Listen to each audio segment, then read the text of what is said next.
my last video, I explained thermal heat. It is important in a greenhouse. In that video, we were laying bricks to have a brick floor to hold thermal heat inside the greenhouse. It turned out really well. Today, I am going to show you our wood stove. Yes, you heard me correctly. We have a wood stove in the greenhouse to use on really cold nights in the winter. It really helps when the temperature drops and our lemon trees or banana tree or the tomatoes or bell peppers need some heat. Here is the stove. We lit a fire in it because if we had left it inside the greenhouse the first time that we put a fire in it, it would have smoked up the inside of the greenhouse. It is always important to do this with any wood stove prior to putting it in place.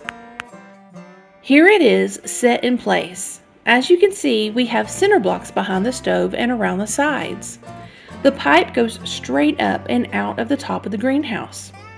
We had originally planned to have a bend in the pipe, but this way we don't have to worry with it. A small hole was cut in the top of the greenhouse roof, and heat sealant caulk was used. The stove was placed on a heat mat for safety. Now all we have to do is start a fire on cold days or nights, and all our plants will have the heat that they need.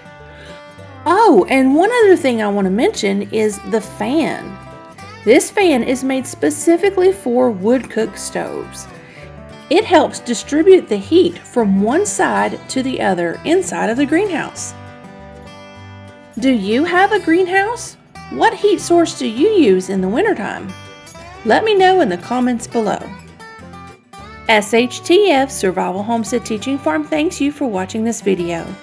Please continue to help us help you by liking, sharing, and subscribing.